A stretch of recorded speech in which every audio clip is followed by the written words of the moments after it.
We have done a couple of choirs with older adults who have had no music training. And we wanted them to come and then participate in a community choir program for us to understand whether participating in choir can help with their wellness and social isolation, connecting with their community better. Not only our quantitative results showed that singing has helped with management of anxiety and connecting with the community better, but also it helps with their auditory perception, the perception of necessary and important signal in a conversation, what we call speech and noise perception. Welcome to BrainStorm by Us Against Alzheimer's, a patient-centered nonprofit organization. Your host, Meryl Comer, is a co-founder, 24-year caregiver, an Emmy Award-winning journalist, and the author of the New York Times bestseller, Slow Dancing with a Stranger. This is BrainStorm, and I'm Meryl Comer.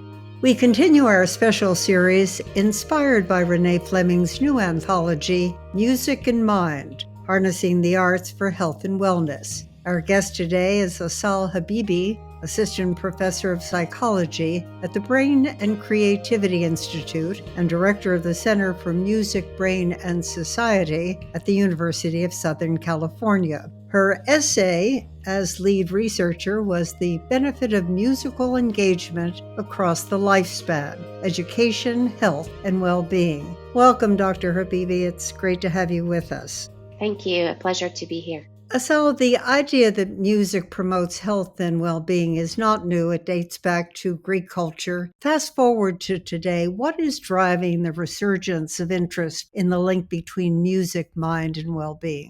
Part of my motivation, for example, as a researcher to look into this work and music science and music neuroscience really has grown the last 2 or 3 decades, I'd say. When I see budget cuts coming through the education and one of the first things that get to be eliminated or removed from the programming being music education, that was one of my motivation to really understand better what this music education does for child development and how short-sighted we are to remove it from programming, thinking that is not as important as math or science and reading.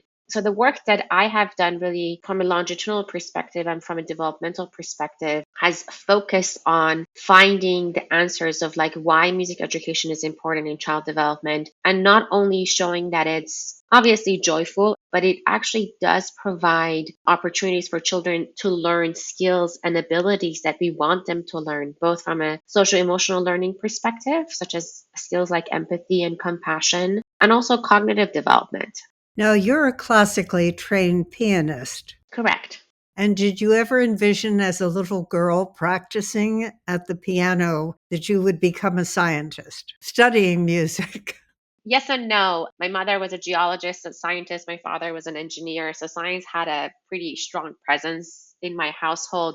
I never imagined studying science of music. And I was sitting in an undergraduate brain and language class and understanding how language is mapped in the brain. And coming from a musical background, kind of dawned on me that, well, music is language to me. And I'm just really curious of how music is processed in the brain. So didn't really come to that intersection until undergraduate, but I'm sure that at some point there was always in the background. What are your findings on how music training shapes the development of cognitive, emotional, and social abilities? That's a really good point. I always say that part of my research is me search because I always really valued the role of music in my own emotional development and my connection with community and friends. The longitudinal work that we've done that is covered in the essay in the book concerns with children from underserved communities of Los Angeles who receive music training as part of the youth orchestra program of Los Angeles called YOLA, which is kind of the education arm of the Los Angeles Philharmonic. We followed these children over the span of 7 years as they learned music in a community setting. This was a youth orchestra, so everybody received a violin and learned string programming, and then they moved on. Not all of them became musicians, but I think they all became individuals who have had the gift of music in their life, and they can always use that as a way to connect to the world.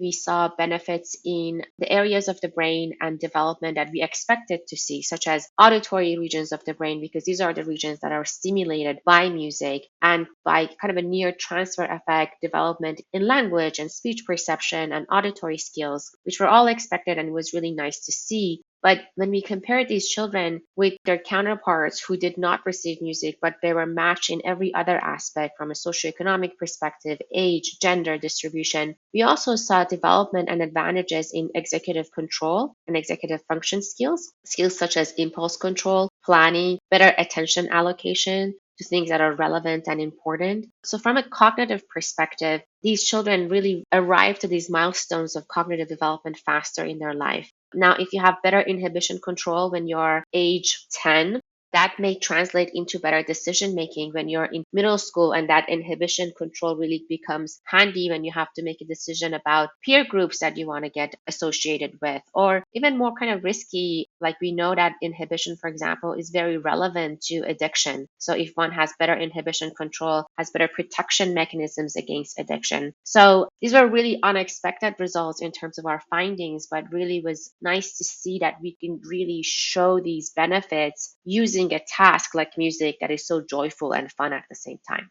When it comes to musical engagement and child development, you talked about your findings on impulse control and decision making. Were there developmental sex based differences?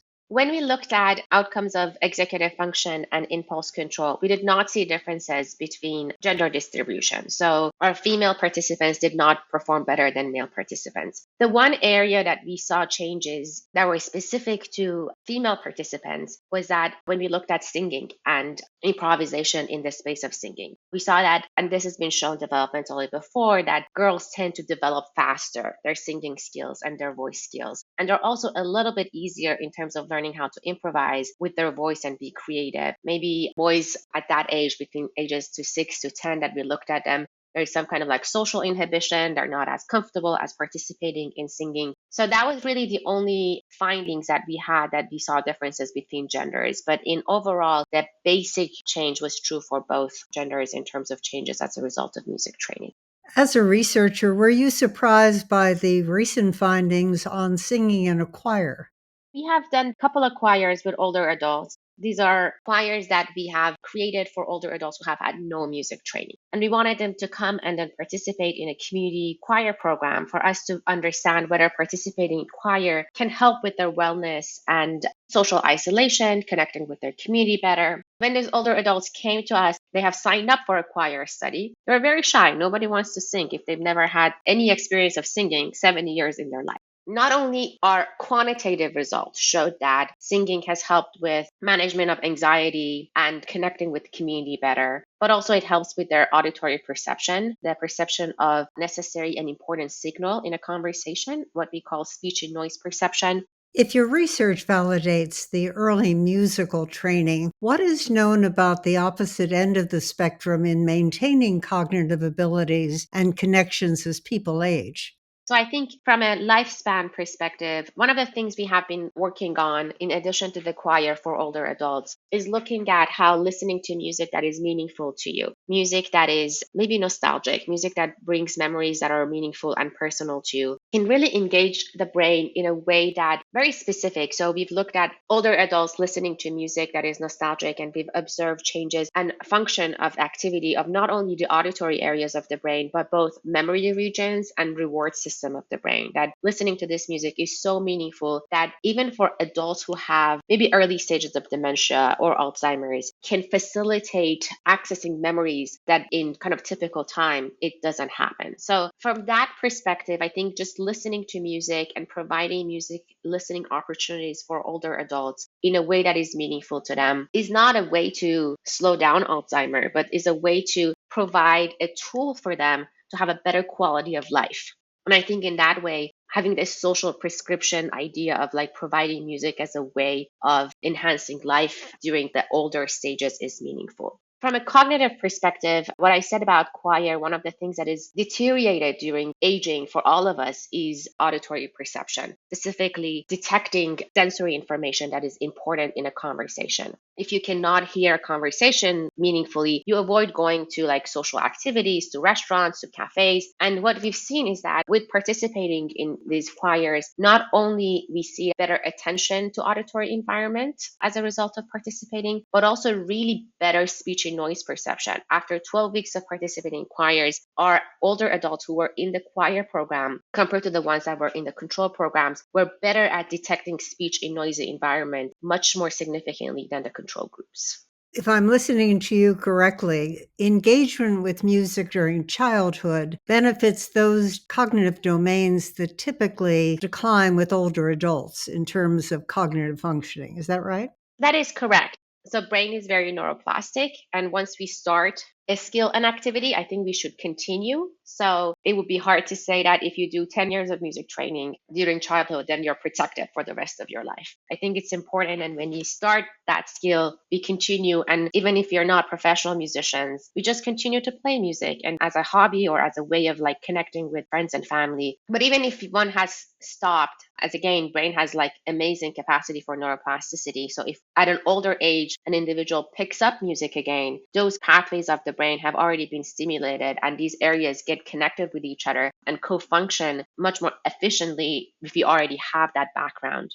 Your research has focused on investigating the effects of long-term music training on pitch and rhythm processing by looking at brain activities in adult musicians, non-musicians, and patients with auditory impairments. Is there any correlation with balance when it comes to seniors or issues of falling, which are a health hazard?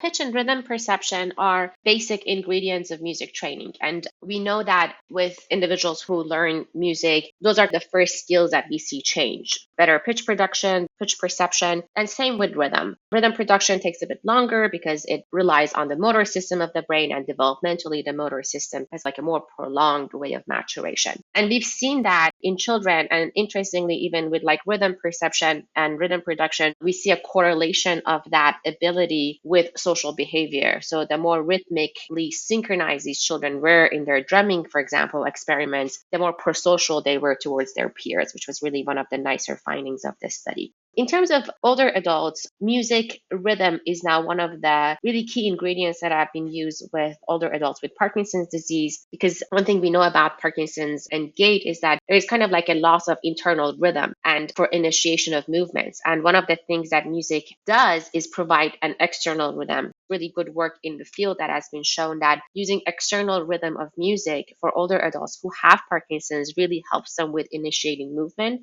So an individual who cannot walk can use the rhythm of music to rely on walking, to taking steps. But typically individuals who have better rhythmic perception and rhythmic production have better control of their body and balance in general. So if I were just going to assume that they would have a correlation, I'd imagine there would be a positive relationship. In reading the essay, and I quote, at least 10 years of musical participation across the lifespan has been shown to have a strong predictive effect on preserved cognitive function across verbal, visuospatial domains, and for executive processing.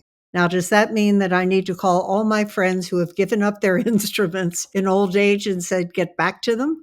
Well, definitely do call your friends and ask them to get back to their instruments. The 10 years mark is something that neuroscience field has used as a way of distinguishing professional musicians versus non-musicians. And that's a way for us to really understand who's a long-term musician and has had the biggest change in terms of some of these abilities that you name, like cognitive abilities, social emotional abilities, executive function control. House's lab at Northwestern and other colleagues have shown that we typically take about a year or two to see changes, not these like near transfer effects. So pitch and rhythm perception tend to change very rapidly as a result of music training because those are the skills that are being practiced. As I said, if one drops their instrument when they're like in their 20s or 30s and then picks them up again, the brain has already had the neuroplastic effect and can get connected back to where it was much easier as if you've never played that instrument before or you have practiced that music before. Unfortunately, we've lost many arts teachers and music teachers in the schools. Do you think this work will help educators reconsider the importance of this training? That was kind of one of the motivation for this work, to bring attention to that music learning is not just fun, but if you want to teach a child impulse control, music learning is a way to do that.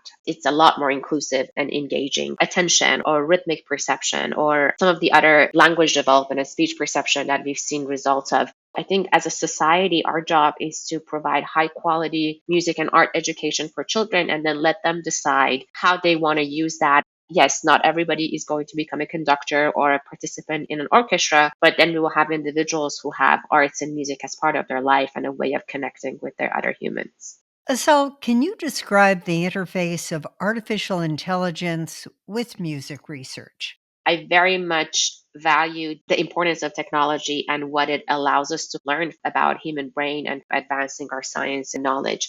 In terms of replacing artificial intelligence with actual music educators or actual music therapists, I think that's something as a society we should think about. I'll give you an example. We did a study with older adults listening to musical playlists, and wanting to see if listening to music that is meaningful to them helps with reduction of anxiety and agitation at the early stages of dementia. And it's very difficult if we don't have a good understanding of that human being, of what kind of a music we would prescribe for them. You may not have any association with country music or classical music, and it doesn't matter how much of that I play for you, it would not really affect your mood. So just having an application decide what music one should listen to is not enough. We can combine and integrate. So having a music therapist work with a patient to understand their preferences and musical history, and then use AI as a way of suggesting music and creating musical lists that aligns with the preferences of the patient. That would be a way to take advantage of artificial intelligence and AI, but at the same time keep the role of human both in the education system and, to me, in the therapeutic system as well. Thank you so much. Our conversation, the benefits of musical engagement across the lifespan. Our guest today is Assal Habibi, Assistant Research Professor of Psychology at the Brain and Creativity Institute at the University of Southern California. That's it for this edition. I'm Meryl Comer. Thank you for brainstorming with us. Support for BrainStorm by Us Against Alzheimer's comes from Eisai. Early Alzheimer's disease, sometimes called mild cognitive impairment or mild dementia due to Alzheimer's disease, is a progressive type of brain disease that causes problems with memory, language, and thinking. You cannot stop Alzheimer's disease from getting worse, but you can take steps to slow how fast it progresses. If you or someone you love is experiencing memory loss or problems with thinking, it's important to speak with a doctor about your concerns and available treatment options that may help. To learn more about a treatment option for mild cognitive impairment or mild dementia due to Alzheimer's disease, visit treatalzearly.com. That's treatalzearly.com. Subscribe to BrainStorm on your favorite podcast platform and join us on the first and third Tuesday of every month.